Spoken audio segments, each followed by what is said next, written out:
Hi, നിങ്ങൾക്കറിയോ എന്തുകൊണ്ടാണ് ഈ ക്ഷമ എന്ന് പറഞ്ഞിട്ടുള്ള സ്വഭാവ ഗുണം ഭയങ്കര ഒരു നല്ലൊരു ക്വാളിറ്റിയാണെന്ന് എല്ലാവരും പറയണത് എന്തുകൊണ്ടാണെന്നറിയോ? ഇപ്പോഴത്തെ ന്യൂ ജനറേഷൻ പറയും ക്ഷമിക്കാൻ നിന്ന് കഴിഞ്ഞാൽ അതിനേ സമയം ഉണ്ടാവുള്ളൂ, നമ്മൾ പ്രതികരിക്കുന്നിടത്ത് നമ്മൾ പ്രതികരിക്കുക തന്നെ വേണമെന്ന്. ശരിയാണ്, ചില സ്ഥലങ്ങളിലൊക്കെ നമ്മൾ പ്രതികരിക്കണം.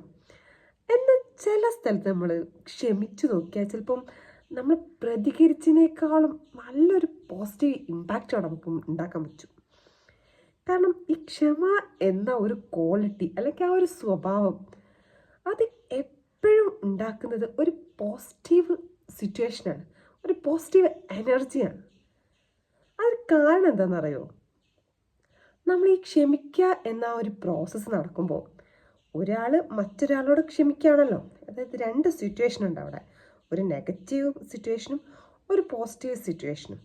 എന്നാലും അവിടെ ഒരു വഴക്കോ കാര്യങ്ങളൊക്കെ ആകുമ്പം കുറേ കൂടി അത് നെഗറ്റീവിലേക്കാണ് വഴിച്ചുകൊണ്ട് നിൽക്കുന്നത്. ആ സമയത്ത് അതിൽ ഒരാൾ ക്ഷമിച്ചു കൊടുക്കുമ്പോൾ ഇനിയിപ്പോൾ അത് തെറ്റ് ചെയ്യാത്ത ആളാണ്, അയാളാണ് ക്ഷമിച്ചു കൊടുക്കുന്നത്. സാരമില്ല പോട്ടെ, അവൻ ചെയ്തത് തെറ്റാണെങ്കിൽ പോലും ഞാനിത് ക്ഷമിക്കാം, അല്ലെങ്കിൽ സിറ്റുവേഷൻ അനുസരിച്ച് ഈ സിറ്റുവേഷനെ കുറച്ചങ്ങ് ക്ഷമിച്ച് കളയാം എന്ന് വിചാരിക്കുമ്പോൾ അവിടെ എന്താ ശരിക്കും സംഭവിക്കണേ? ക്ഷമിച്ച ആൾ ചെറുതായി പോകുന്നുണ്ടോ? ഒരിക്കലുമില്ല. ആ ക്ഷമിച്ച ആൾക്ക് അവിടെ അവിടെ നല്ലൊരു പോസിറ്റീവ് വൈബ് ഉണ്ടാകുന്നുണ്ട്, അല്ലെങ്കിൽ അവർക്ക് അവരുടെ മൈൻഡിലൊരു പോസിറ്റീവ് എനർജി ഉണ്ടാകുന്നുണ്ട്. ശരിക്കും ഞാൻ എന്തോ ചെയ്തു, ഞാനൊരു നല്ല കാര്യം ചെയ്തു, അല്ലെങ്കിൽ ഒരു സമൂഹത്തിന് വേണ്ടിയോ എനിക്ക് വേണ്ടിയോ മറ്റാർക്കൊക്കെ വേണ്ടി എന്തോ ചെയ്ത് ഒരു ചെയ്യേണ്ടതായിട്ടുള്ള എന്തോ ചെയ്ത് കഴിഞ്ഞൊരു സാറ്റിസ്ഫാക്ഷൻ അത് അവിടെ ഉണ്ടാവുന്നുണ്ട്. അയാൾ സ്വയം ഒന്ന് പ്രൗഡാവുന്നുണ്ട്. അതുപോലെ തന്നെ നമ്മളിപ്പോൾ ഒരാളോട് വഴക്ക് വിടുന്ന സമയത്ത് ആ വഴക്ക് തുടങ്ങി വെച്ച ആളോട് മറ്റാൾ ക്ഷമിക്കുകയാണ്, തെറ്റ് അവരുടെ ഭാഗത്തായിക്കോട്ടെ. എന്നാൽ പോലും ക്ഷമിക്കുമ്പോൾ അവിടെ എന്താ സംഭവിക്കുന്നത്? അന്നേരം അയാൾ എങ്ങനെയൊക്കെ റിയാക്ട് ചെയ്താലും കുറച്ച് കഴിയുമ്പോൾ എന്തായാലും അവർ ചിന്തിക്കും, ഷോ ഞാൻ ചെയ്ത് തെറ്റായി പോയോ, അവൻ എന്നോട് ക്ഷമിച്ചു തന്നല്ലോ. അപ്പം അവർക്ക് നമ്മളോടൊരു ഒരു മതിപ്പുണ്ടാവും, ഒരു ബഹുമാനം ഉണ്ടാവും. അവർ സ്വയം ഒന്ന് ചിന്തിക്കും, എൻ്റെ ഭാഗത്ത് തെറ്റില്ലായിരുന്നു. തീർച്ചയായിട്ടും അത് ചെയ്യും.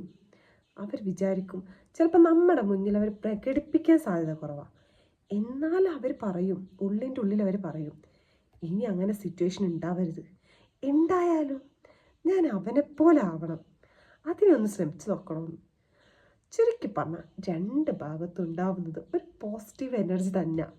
ആ സിറ്റുവേഷനിൽ ഒരു പോസിറ്റിവിറ്റി തന്നെയാണ് സ്പ്രെഡ് ചെയ്യുന്നത്. അതുകൊണ്ട് തന്നെ ഈ ക്ഷമ എന്ന് പറഞ്ഞാൽ ഭയങ്കര ഒരു നല്ല കാര്യമാണ്.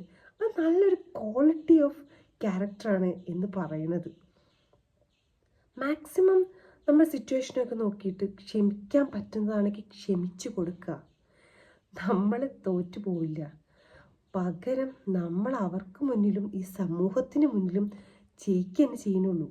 അതിൻ്റെ റിസൾട്ട് ചിലപ്പോൾ അപ്പം കിട്ടണമെന്നൊന്നുമില്ല, പക്ഷെ എന്നെങ്കിലും ഒരിക്കൽ അവരെ തന്നെ നമ്മൾ അംഗീകരിക്കും, നമ്മളായിരുന്നു ശരിയെന്ന് അവർ റിയലൈസ് ചെയ്യും. ഒരിക്കലും അവർക്ക് പിന്നെ നമ്മുടെ മുന്നിൽ ആ ഒരു കുറ്റബോധത്തോടെ അല്ലാതെ നമ്മുടെ മുന്നിൽ നിൽക്കാൻ പറ്റില്ല. അല്ലെങ്കിൽ അന്ന് എനിക്കങ്ങനെ ചെയ്യേണ്ടായിരുന്നു എന്ന ഒരു ചെറിയ ജാള്യതെങ്കിലും അവരുടെ മനസ്സിലുണ്ടാവും. എന്തായാലും അവർക്ക് നമ്മോട് മനസ്സിൽ എന്തായാലും ഒരു ബഹുമാനം തന്നെ തോന്നുള്ളൂ. അപ്പോൾ എപ്പോഴും നമ്മൾ മറ്റുള്ളവരോട് തർക്കിച്ച് ജയിക്കാനും അല്ലെങ്കിൽ സിറ്റുവേഷൻ സന്ദർഭമൊക്കെ ഈ മറ്റുള്ള ഏതെങ്കിലും ഒരു സാഹചര്യം അനുകൂലമാക്കാനായാലും നമ്മൾ ഒരിക്കലും തർക്കിക്കാനോ അല്ലെങ്കിൽ ധൃതി കൂട്ടാനോ പോവണ്ട. ക്ഷമിച്ചു നോക്കുക, സഹകരിക്കാൻ ശ്രമിക്കുക. തീർച്ചയായിട്ടും നമുക്കവിടെ ഒരു പോസിറ്റീവ് റിസൾട്ട് കിട്ടും, അതുണ്ടാവും.